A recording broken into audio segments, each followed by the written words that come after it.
나스닥이 또다시 급락세로 마무리가 됐습니다. 제법 큰 폭으로 하락하면서 13,000포인트가 이탈이 됐는데요. 자, 내용으로서는 국채금리가 또다시 상승했다라고 되어 있습니다. 이 국채금리가 상승했다라는 부분들이 또다시 나왔지만 이 국채금리가 상승한 배경을 가지고 백신 접종의 확대, 경기 회복에 대한 기대, 뭐 이런 식으로 얘기가 나오고 있습니다. 이 도대체 이것하고 나스닥 급락하고 뭔 관계야? 라고 생각하실 것 같은데요. 자, 나스닥 급락 배경, 그리고 경기 순환주에 대한 기대감들은 또 나타나고 있다고 합니다. 이 미국 시장 이야기들, 다양한 재료와 함께 같이 풀어보도록 하겠습니다. 시장 조성자들에게 제공됐었던 거래세 면제가 있었죠. 뭐 우리들하고는 별로 관계가 없었던 내용이긴 합니다만 시장 조성자들이 이제는 주식을 팔더라도 거래세를 내야 된다, 이런 식으로 법이 바뀐다고 합니다. 여기 대해서 굉장히 불만이 터져나오면서 동학개미들을 또 끌어들이고 있는 상황에 기사가 나오고 있는데, 자, 이 내용들 같이 좀 알아보도록 하겠습니다. 물가가 계속해서 올라가고 있죠. 그러다 보니까 유통주에 투자해야 된다라는 얘기가 나오고 있습니다. 물가와 유통주와 무슨 상관이야? 라고 생각하실지 모르겠는데, 자, 유통주 안에는 이제 소매 판매, 이런 것들이 다 포함되어 있거든요. 그러니까 이마트라든지 이런 기업들도 다 포함이 되어 있다는 이야기죠. 자, 그렇다라는 것은 물가가 올라갈 때 이런 소비재, 소매 판매, 이런 것들과 연결되어 있는 기업들이 수혜를 본다라는 이야기인데, 자, 어떠한 내용들인지 알아보도록 하겠습니다.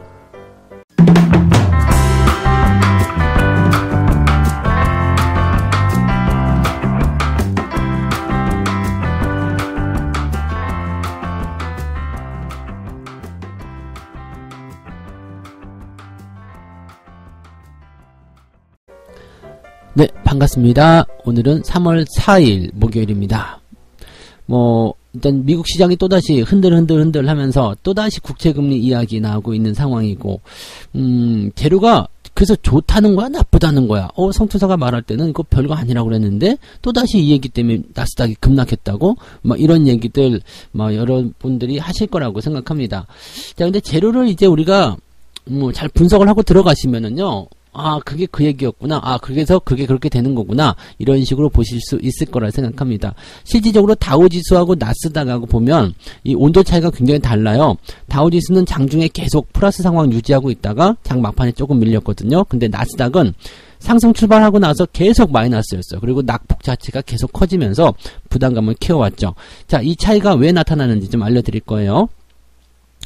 자, 미국 국채금리가 다시 상승세를 타면서 나스닥이 급락했다라는 기사 제목들이 많이 보이실 겁니다. 자, 근데 국채금리 상승과 별로 관계는 없어요. 별 의미가 없다라고 생각하시면 되는 건데, 연결고리가 있긴 있겠네요. 왜냐면은 이제 많이 오른 주식들 팔아가지고 채권으로 간다, 그런 식의 이야기들 나올 수 있는 부분이 아닐까 생각도 듭니다. 자, 어쨌든 그런 재료를 통해서 주가가 하락했다라고 이제 기사들은 나오고 있고요. 다우지수는 이제 장중에 계속 플러스 국면 유지하다가 마지막에 0.38%포인트 하락하면서 마무리가 됐습니다. 크게 많이 빠졌다고 볼 수 없는 부분이죠. 그래서 요거는 큰 의미가 없고요. 나스닥이 지금 보면 2.7% 하락을 했습니다. 엄청나게 많이 내려간 거죠. 그래서 주가 상황 자체가요, 이 기술주, 대형 기술주에만 집중되고 있다는 것이 좀 이제 확인이 되고 있는 내용이고, 나스닥이 거기에 대해서 가장 큰 영향을 받고 있다, 이렇게 받아들이시면 될 것 같습니다.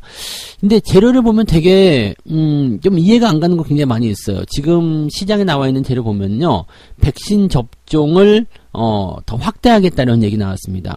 바이든 대통령이 당초 계획보다도 두 달 정도를 앞당겨가지고 오는 5월까지 전 미국인이 접종이 가능한 수량의 백신을 확보할 것입니다, 라고 얘기를 했습니다. 근데 이게 국채금리를 부추겼다고 이야기가 나오고 있어. 국채금리가 상승하는 배경은 일단 채권을 팔고 나온다는 얘기잖아요. 그래서 가격이 떨어지는 부분이죠. 그래서 채권의 가격이 떨어지니까 금리가 올라가서 즉 수익률이 올라가는 부분들이 되는 건데, 이거는 이해가 될 수 있어요. 왜냐면 채권을 안전자산이니까 팔고 위험자산으로 가자, 이런 식으로 자금의 이동이 일어나고 있다. 자, 그러면 주가가 올라가는 게 당연한 거 아닙니까? 라고 생각할 수 있는 부분이잖아요. 근데 주가가 떨어졌어. 그러니까 이 부분이 지금 연결고리가 이해가 안 되는 거예요. 그러니까 이 부분을 이제 우리가 좀 생각해 볼 필요가 있겠죠. 자, 그래서 백신 보급이 조기에 이루어지게 되면 경제활동의 재개가 더욱 빨라질 것이다, 이런 전망이 국채의 가격을 끌어내렸다. 맞는 얘기예요. 그래서 채권을 팔기 때문에 가격이 떨어지는 거고 수익률은 올라가는 거고 이렇게 되어 있는 부분입니다. 수익률이라고 생각하지 말고 금리라고 생각하시면 되죠. 근데 채권은 위쪽에 형성된 가격 자체가 고정이 되어 있기 때문에 가격이 떨어질수록 수익률이 올라가는 구조입니다. 그래서 그런 부분으로 생각하시면 되는 거고. 자, 그 다음에 뭐 경기지표 같은 경우는 특별히 좋지 못했어요. 지금 보면은 이제 추가된 민간 일자리 수가 11만 7천 개. 그래서 이제 시장이 예상한 전망치는 22만 5천 개 정도 늘어날 것이다 라고 되어 있는데 뭐 크게 늘어나지 않았다라고 되어 있습니다. 그래서 지금 현재 시점에서 본다라면은 그 고용에 대한 부분들이 화끈하게 좋아지지 못하고 있다 이런 식이거든요. 그러니까 경기에 대한 어떤 회복 기대감이 계속 있지만 아직까지 고용시장에 대한 기대감, 그러니까 즉 고용시장이 상승하는, 고용이 좋아지는 그런 상황으로 가지 못하고 있다라는 얘기가 되는 거죠.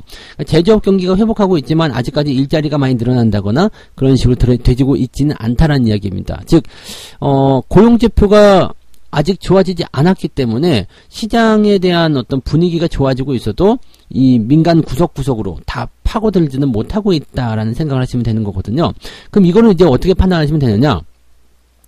자, 경기 활동이 좋아질 것으로 이제 뭐 백신 보급이라든지 또는 이제 경기 부양책 등을 통해서 경제 활동들이 계속 좋아질 것이다. 그런데 아직 뭐 그런 효과들은 나타나고 있지 않다. 실업지표를 봐라. 이런 식의 내용이 되는 거거든요. 자, 요걸 가지고 우리가 판단해 보세요. 아직까지 경기 회복에 대한 어떤 효과라든지 그런 것들이 제대로 나타나고 있지 않다는 얘기예요. 나타나고 있지 않다. 그렇다는 것은 조금 더 경기 부양을 쓴다든지 뭔가 더 밀어주려는 그런 푸시를 할 수 있는 그런 정책들이 더 나와줘야 된다는 이야기거든요. 그런 기대감 때문에 채권을 팔고 나오는 것이다 라고 생각하시면 되는 거죠. 그러면 국채금리의 이런 급격한 상승보다도 지금 한 1.47 정도? 네. 1.4 초반대에서 1.47까지 올라간 거죠. 그러니까 1.4 초반에서 후반으로 올라간 부분인데, 뭐, 급하면 급하다고 볼 수 있어요. 가파른 뭐 상승이다 뭐 이렇게 볼 수도 있겠습니다만, 어제 대비해서 또 올라왔다는 부분 때문에 지금 국채금리 또 올라가서 어쩌고저쩌고 이렇게 얘기가 나오는 부분들이죠. 근데 이 국채금리 상승 때문이라고 하시면 안 되고요. 지금은 지난번에도 말씀드렸듯이 똑같은 얘기라고 생각합니다. 많이 올라간 주식에 대한 차익 실현입니다. 그리고 잘 보세요. 경기가 회복되고 있다. 여러분이 상식적으로 생각할 때 경기가 회복될 때 주가가 떨어지는 게 말이 됩니까? 말이 안 되는 거죠. 그럼 이 자금들이 지금 어디로 가고 있을까? 자, 채권에서 빠져나온 자금들, 그 다음에 기술주들, 단기적으로 많이 올라온 종목들, 거기서 차익 실현 자금들 어디로 가고 있을까? 주식시장이 뭐 경기가 좋아지면서 주식시장이 더 좋아질 텐데 이 자금들 어디로 가고 있을까? 어디 갔냐? 네, 찾아보세요. 어디로 가 있을까요? 이제 올라가지 않았었던 종목들 쪽으로 유입이 되고 있을 겁니다. 경기 순환주겠죠. 다우지수 안 빠지고 있는 이유는 거기에서 보시면 되는 겁니다. 자금을 이동시키기 위해서 그냥 계속적으로 좋다고 얘기했었던 기술주 팔아먹기 위한 재료들이 계속 시장에서 언론으로 나오고 있다는 얘기가 되는 겁니다. 나 이렇기 때문에 파는 거야. 뭔 말인지 아시겠죠? 그래서 자금의 큰 이탈이 아니라 자금의 이동이라고 우리가 보셔야 됩니다. 국내 증시를 본다라면은 국내 시총 상위권 대형주 그동안 많이 올라왔었던 종목들을 팔고 중소형 종목들이라든지 아직 올라오지 않은 거 이제 기대감 가지는 거 이쪽으로 자금이 이동하기 위한 하나의 이야기들이다라고 보시면 되겠죠. 이런 식으로 봤을 때 여러분들이 투자를 어떤 식으로 해야 되는지 이제 답이 딱 나오실 거라 생각합니다. 그러니까 많이 오른 주식들은 사시면 안 된다는 이야기가 거기서 나오는 거죠. 네, 항상 어떤 핑계를 대서라도 차익 실현. 그래서 개인 투자자들이 많이 몰려서 주가가 약간 고평가, 좀 부담스러운 자리까지 가면 얘네들은 절대 그 부분들을 여러분들에게 먹여주지 않는다는 이야기를 꼭 생각하시면 되겠습니다. 그런 내용들이 지금 나와 있다고 보시면 돼요. 시장은 그냥 딱 요 시황으로만 보시면 됩니다. 그래서 다른 뭐 자잘한 이야기들 많이 있겠습니다만 그냥 굵직한 흐름 속에서 볼 수 있는 이해도를 높일 수 있는 이야기는 딱 요렇게까지만 보셔도 충분하다라고 말씀드릴 수 있을 것 같아요. 네. 자, 그다음에 곁다리로다가 하나 더 말씀드리면은 이제 중국 양회가 이제 오늘부터 시작이 됩니다. 그래서 중국 양회는 이제 뭐 다른 것들을 지켜본다기보다도 가장 중요한 게 중국이 이제 어떤 정책을 쓸 것이냐라고 되어 있는 거고요. 이번에 그 관전 포인트는 경제 성장률에 대한 목표 제시, 네, 그 다음에 출구 전략, 그리고 기술 자립. 이 기술 자립은 미국과의 관계가 있기 때문에 어떻게 될 것인가 이것도 굉장히 중요하죠. 예전에 중국 제조 2025 썼다가 아주 그냥 문매를 얻어맞고 트럼프 때, 네, 박살났었던 그런 부분들이 있었잖아요. 그래서 그런 내용들도 있었다라고 판단하실 수 있겠고, 또 홍콩 선거법, 그때부터 한참 말 많았었잖아요. 지금은 많이 이제 수면 아래로 들어가서 조용해지긴 했습니다만, 일단 그런 부분들이 이제 나타났다라고 보시면 될 것 같습니다. 뭐 여러 가지 이야기들이 있겠습니다만은 가장 중요한 게 경제적인 부분이겠죠. 일단 뭐 코로나 관련한 부분 때문에 상당히 많이 충격을 좀 받았었던 부분인데 요즘에 좀 빠르게 성장하고 있기 때문에 거기에 대해서 이제 관심을 좀 많이 갖고 있을 거라 생각합니다. 지금 보면은 이제 목표치의 평균이 약 7%대 정도로 이제 전년도보다 상승할 것이다라고 되어 있고요. 지금 IMF가 예상한 그 중국 경제 성장률은 8%대 정도로 되어 있고요. 증권사 같은 데서는 이제 9%, 노무라 증권이 이제 9% 정도를 예상을 했다라고 합니다.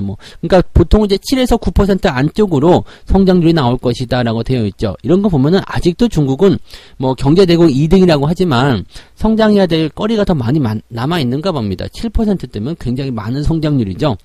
자, 어쨌든 그런 부분들이고요. 그 다음에 목표치를 얼마만큼 제시할 것이냐인데, 중국이 이 목표치를 높게 제시하면 제시할수록 그것이 진짜든 아니든지 간에 기대감은 커질 수 있는 상황이겠죠. 근데 목표치를 낮게 제시하게 되면 나중에 결과 발표가 나왔을 때 시장이 가져올 수 있는 기대감은 더 커질 수 있겠지만 당장 시점에서 이제 목표치가 한 5%밖에 안 될 것 같아요 라고 제시를 하게 된다면 실망감인 지금 나올 수 있겠죠. 하지만 나중에 이제 그 목표치보다 더 높은 성장률이 나왔을 때는 시장이 거기에 대해서 안도감을 통한 상승을 보일 수도 있고요.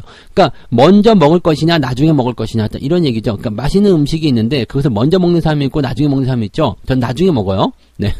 나중에 천천히 음미하면서 먹는 그런 스타일이거든요. 근데 먼저 먹느냐 나중에 먹느냐, 자 거기에 대한 어떤 내용일 거라고 생각하시면 되겠고요. 뭐 중국이 이제 어떤 식의 정책들을 좀 펼칠 것이냐에 따라서 우리 관련한 종목들이라든지 뭐 한국과 이제 연결되어 있는 그런 부분들이 있죠. 중국 관련주들, 뭐 특히 게임주들 그런 것들이 이제 영향을 좀 많이 받을 수 있을 텐데 그러한 부분들이 이제 전체적으로 좀 살펴봐야 될 내용들이 될 것이다 정도로 생각하시면 되겠습니다. 그래서 그 정도까지만 일단 확인하시면 될 것 같고요.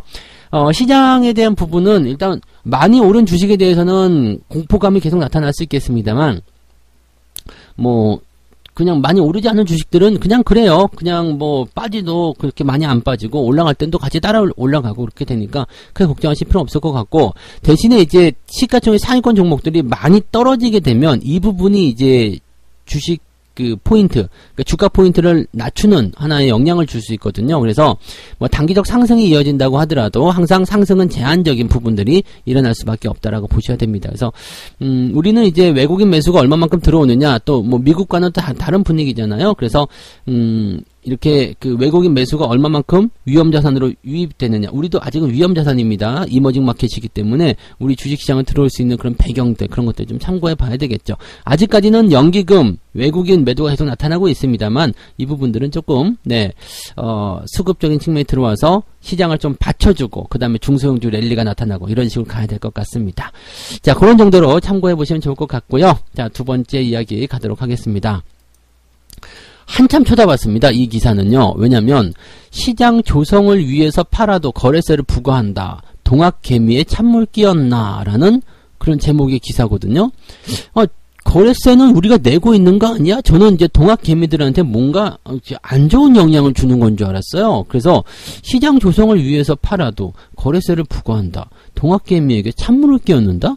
이게 뭔 개소리야? 뭐 그죠? 요즘에 인터넷 유행하는 거 있던데 이게 무슨 개소리야? 막 그런 거. 그 짤 보신 적 있으세요? 네, 그런 거. 그 무슨 소리야? 그러면서 저도 한참 이해가 안 되고 한참 찾아봤어요. 우리가 주식을 매도할 때 거래세 내잖아요. 증권거래세에다가 뭐 농특세 해가지고 세금 내잖아요. 세금 내고 있는데 뭔 소리야? 라고 쳐다봤더니 시장 조성자라는 그 집단에 대한 거래세를 부과한다라는 이야기더라고요. 그래서 요거는 결론부터 말씀드리면은 우리한테는 좋은 소식이라고 보실 수 있습니다.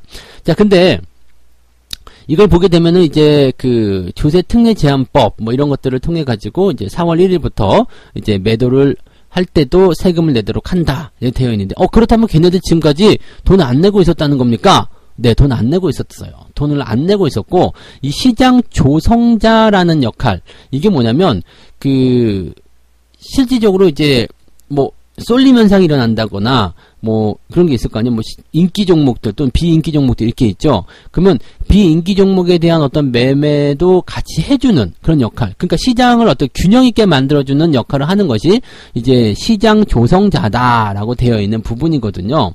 이제 그런 것들이 이제 어떤 거냐면 이제 지금은 이제 22개 증권사를 이제 그 시장 조성자로 지정을 하면서 니들이 이렇게 시장에서 매매가 좀 원활하게 유통이 좀 될 수 있도록 한번 그 역할을 좀 해라. 대신에 너희들이 매매를 할 때는 이제 거래세를 조금 이제 그 면제해주겠다. 이런 식이 된 거죠. 그래서 지금은 842개의 상장 주식, 그 다음에 206개의 파생 상품에 대해서 22개 증권사가 시장 조성자로 지정이 되면서 세금을 실제로 면제를 받고 있었습니다.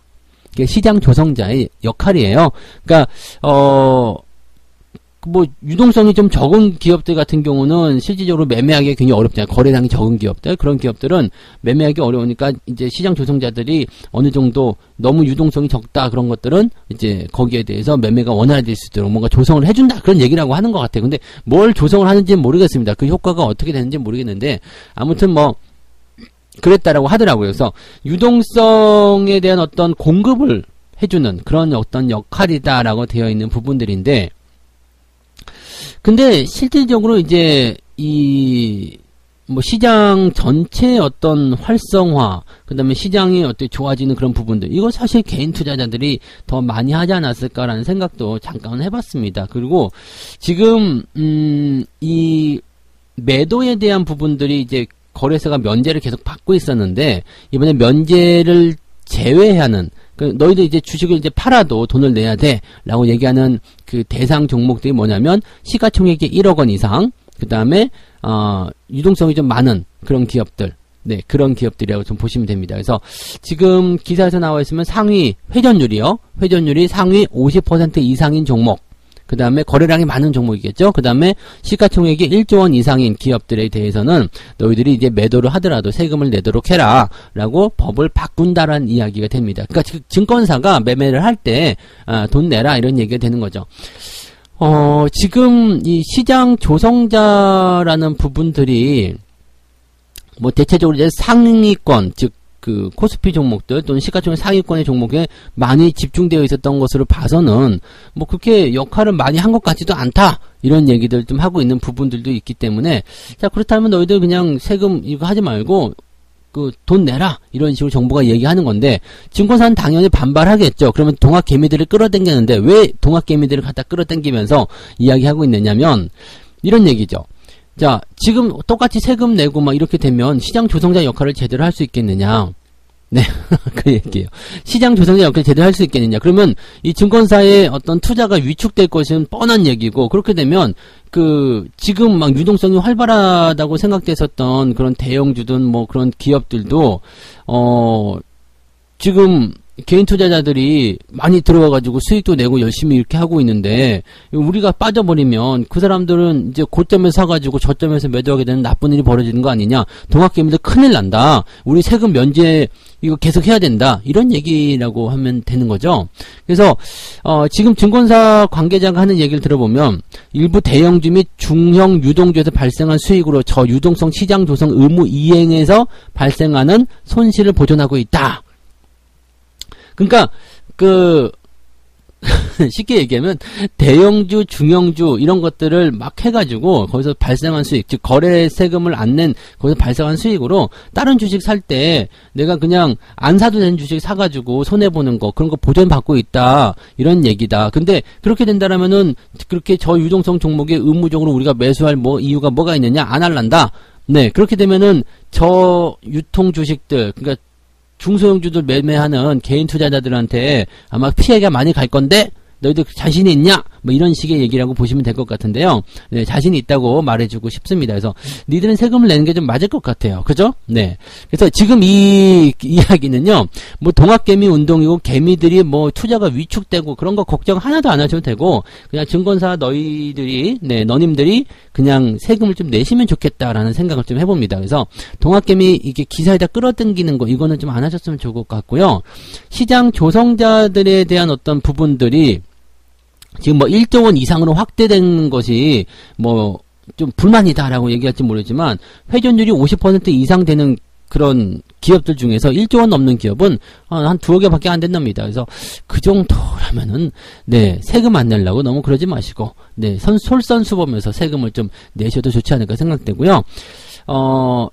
매도할 때 이렇게 세금을 안 내기 때문에 오히려 뭐 공매도와 결탁할 가능성도 있다. 뭐 시장에서 나오는 이야기들이 그렇게도 있어요. 그래서 매도할 때 그 세금 안 내고 있었다라는 것도 우리가 이제 또 처음 하는 얘기도 아니겠습니까? 그죠? 근데 뭐 이 이야기는 제 돈 예전부터 있었기 때문에 아마 처음 듣는 분들도 많이 계실 거예요. 근데 증권사가 계속 그렇게 하고 있었다. 이번에 세금에 대한 부분들은요, 증권사 시장 조성자들에게 어느 정도 이제 부과를 시키는 것은 좀 당연한 거 아니겠는가, 잘하는 거 아니겠는가 이렇게 생각을 조금 해봤습니다. 그래서 한참 쳐다봤는데 개미를 갖다 붙이니까 기사 내용이 되게 이상하게 들리는 상황이었는데, 네, 내용을 따져보면은 개미를 빼고 들어가야지 되는 그런 내용입니다. 증권사한테 세금을 물리겠다 이렇게 생각하시면 되는 겁니다. 네.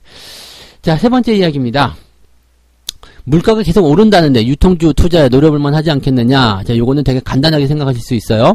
자, 물가가 계속 올라갑니다. 인플레이션. 자, 이때는 워렌 버핏의 투자법을 좀 생각하시면 돼요. 코카콜라와 맥도날드에 투자한 워렌 버핏. 이거 제가 예전에도 강의를 할 때 여러 번 설명을 좀 드렸던 부분들인데, 워렌 버핏한테 물어본 적이 있었죠. 코카콜라와 맥도날드에 왜 투자했습니까? 그때 물건값이 올라도 계속해서 성장할 수 있는 기업이기 때문입니다. 왜죠? 라고 물어보니까, 아니 물건값이 올라가면 상품 가격도 올라갈 거 아닙니까? 즉 인플레이션이 시작이 돼서, 인플레이션 어차피 계속 나타날 수밖에 없는 부분이기 때문에 이제 물가가 계속해서 올라가게 되면 햄버거 가격 올라가고 이 코카콜라 가격 올라갈 거 아닙니까? 그러면 그것을 팔아먹는 저 회사들의 수익률은 계속 커질 거 아닙니까? 그럼 회사의 덩치도 같이 커지겠죠. 이런 투자가 바로 워렌 버핏식 그런 그 뭐라고 할까요? 그 소비재 투자라고 해야 되나요? 그런 쪽으로 보시면 되는 건데, 지금 이 유통주에 대한 투자를 노려볼만 하다라고 얘기하는 것이 바로 그런 내용이에요. 인플레이션 관련 투자 종목 해가지고요, 이마트, 롯데쇼핑, 뭐 BGF 리테일 이렇게 소매 판매 업체들을 이야기하고 있단 말이에요. 자, 이런 기업들이 뭐냐면 지금은 이제 뭐 코로나라는 부분 때문에 이제 오프라인 이용하는 사람들이 많이 적어서 작년에는 굉장히 힘들었었죠. 근데 슬슬 그런 부분들이 살아나고 있는 내용이기도 하고요. 또 그 다음에 이제 인플레이션이 조금씩 일어나고 있다. 지금 소비자 물가 상승률 전망치를 1%에서 1.3%, 이제 물가가 1.3% 올라가겠다 이런 얘기가 되는 거죠. 그래서 물가가 이제 서서히 올라가는 상황이 된다라면 이제 당연하게도 물건값이 올라가게 됩니다. 요즘에는 지난번에 방송할 때 보니까 계란값, 대파값 뭐 이런 거 많이 올랐다 이런 얘기들 많이 하셨던데, 뭐 그것만 오르겠습니까? 그죠? 뭐 비하면은 뭐 아이스크림, 과자 뭐 해가지고 모든 생필품 가격 다 올라가게 되겠죠. 쌀값도 올라갔더라고요. 네, 쌀값. 강아지 사료도 올라갔어요. 우리 단풍이가 저보다 더 비싼, 네, 쌀값보다 더 비싸다. 뭐 그런 사료, 강아지 사료까지도 이렇게, 네, 다 올라가서, 정말 허리가 휘고 있습니다. 자, 어쨌든 그런 상황들이 나오게 되면 어떻게 되겠어요? 물론 이제 공급자 입장에서도 당연히 이제 그 수익률이 커질 수 있는 부분이 되겠지만, 소매 판매 입장에서는 마진율이 높아질 수도 있겠죠. 또, 마진율이 높아지지 않는다고 하더라도 사오는 가격이 있기 때문에 마진율은 그대로라고 하더라도 실적에 대한 부분들은 더 커지는 거죠. 왜냐면 판매 가격이 올라가니까. 지금 10,000원에 팔아가지고 1억 원에 매출 올렸다. 근데 12,000원에 팔게 되면 1억 2천원에 1억 2천원이 아니죠. 1억 2천만 원에 실적 그걸 올리게 되는 거죠. 그러니까 마진율은 똑같아. 근데 매출이 커지는 효과. 자, 이런 부분들을 우리가 노려볼 수 있는 내용이 되는 겁니다. 그래서 인플레이션이 일어나게 되면 뭐 유통주 쪽에서도 이제 소비재 관련한 그런 쪽으로 볼 필요가 있다고 되어 있죠. 그러니까 그 제가 옷이라든지 그 의류 쪽이죠. 그 다음에 뭐 이렇게 소비재, 뭐 식품 이런 것들 다 이야기해드리는 이유가 뭐냐면, 경기가 좋아지게 되면 걔네들이 일단적으로 이제 구매를 많이 하게 되는 부분에서의 수혜도 있을 수 있겠지만은, 이런 인플레이션에 대한 부분들을 효과를 그대로 받을 수 있는 업종들이 바로 그런 소비재 업체다라고 보시면 되는 겁니다. 그래서 그런 쪽 꾸준하게 관심 가지고 계시고요. 갖고 계신 분들 이미 많이 계실 거라 생각합니다. 그런 것들도 꾸준하게 잘 홀딩하시면 경기의 어떤 상승 전망이 끝나가는 시점까지는 계속해서 여러분들이 수혜를 받으실 수 있을 것이다 생각하시면 되겠습니다. 그리고 화학주도 거기에 속한다는 거 알고 계시면 되겠습니다. 화학주 왜 필요한지 아시죠? 지금 여러분들이 주위만 둘러보셔도 거의 모든 것들이 다 다 석유화학과 석유에서 뽑아낸 원재료를 가지고 만든 것들입니다. 여러분들이 사용하는 그 모든 것들 거의 한 90%쯤 될 것 같아요. 그 모든 공산품들이 전부 다 그런 것들이니까 당연히 물가가 올라가면 네, 석유화학도 같이 올라가게 되는 거다라고 우리가 연결지어서 생각하시면 됩니다. 그래서 그런 부분들로 고민들 하시면 좋겠네요. 네, 자, 세 가지 이야기 말씀드렸습니다. 나스닥이 급락, 국채금리가 상승했기 때문이다라고 되어 있지만 그 내용을 따져보면 그렇게 나쁜 얘기 아니고요. 많이 올라가서 그냥 때려먹는 것이다. 네, 그런 식으로 이제 보시면 되겠고요. 이것 때문에 시장을 불안하게 생각할 필요는 없을 것 같다라고 말씀을 좀 드렸습니다. 그리고 중국 양회에서는 그 이야기죠. 그 경제 성장률 전망, 그 다음에 경제 정책을 어떻게 사용할 것인가 거기에 주목을 좀 해야 된다 이야기해드렸고요. 자, 시장 조성자들이 팔아도 세금을 내야 될 것이다. 이 부분은 뭐 기사 제목만 보고서 보시면은 굉장히 동학개미한테 불리한 내용일 것 같다라고 생각될 수도 있고 기사 내용을 읽어보면 뭔 소리인지 모르겠지만 그냥 간단하게 정리만 해드리면 시장 조성자는 증권사고요. 증권사들이 그동안 면제를 받고 있었던 그런 그 특정 종목들에 대한 그 세금 면제 혜택을 줄이겠다. 그래서 증권사 너희들도 이제는 매도를 할 때 돈 내라 이런 식으로 되는 거다. 개인 투자자와는 아무 상관없다. 이렇게 말씀을 드리면 되는 겁니다. 네. 그 다음에 물가가 오르게 되면 이제 물건 가격의 인상을 통해서 수혜를 볼 수 있는 소비재 쪽에 기대감들이 커진다라고 이야기를 하시면 되겠습니다. 그래서 그 정도 보시면 되겠고요. 책 한 꼭지 읽고 마무리하도록 하겠습니다. 주식 투자에서 볼 수 있는 가장 큰 손해는 훌륭한 회사를 너무 일찍 파는 것에서 비롯된다. 오랫동안 보유만 했다면 수백 프로, 수천 프로의 경이적인 수익을 안겨줄 수 있는 회사를 겨우 수십 % 정도에 올랐을 때 빨리 팔아버리는 게 장기적으로 가장 큰 손해가 되는 것이다. 여러분들 중간에 단타하시는 분들 요즘에 또 기사 많이 나오던데요. 네, 그런 것들 너무 혹해서 넘어가지 마시고요. 밑에서 저점 매수를 해서요. 꾸준하게 오랫동안 보유만 하시면은요. 시장의 굴곡은 당연히 있습니다. 오르고 내리고 뭐 조금 올렸다가 또 수익률 손실률 뭐 다시 만들어내고 수익률 반납하고 뭐 한 10% 20% 올랐다가 뭐 다시 원상복귀되고 이런 경우도 많이 겪으실 텐데요. 그 10% 20% 아깝다 생각하지 마세요. 그런 것들 다 버티고 넘어가게 되면 나중에 몇백 프로대 몇천 프로대 수익률을 다 돌려받는 겁니다. 그래서 투자라는 그 개념이라는 것을 꼭 생각하세요. 내가 매수를 한지 뭐 한두 달 만에 그렇게 뭐 한 1, 20% 수익 냈다 박수치고 좋아할 게 아닙니다. 그냥 5, 6개월 또는 1, 2년 이렇게 갖고 있으면은요, 그것이 100% 이상 수익으로 더 크게 돌아올 수 있는 더 좋은 그런 투자의 결과치로 돌아오게 되니까 그런 것도 잊지 마시고 느긋하게 투자하시는 전략들, 그리고 고점에서 매수하지 마시고요. 다 욕심이거든요. 그러니까 빨리빨리 수익 내려고 하지 마시고요. 천천히 느긋하게 어쨌든 네. 시간은 지나가고요. 어쨌든 저점 매수한 종목들은 올라가게 되어 있습니다. 믿고 그렇게 가셨으면 좋겠습니다. 여러분들 오늘도 성공 투자하시고요. 오늘은 여기까지 가겠습니다. 이따가 장중시황 때 다시 올게요. 고맙습니다.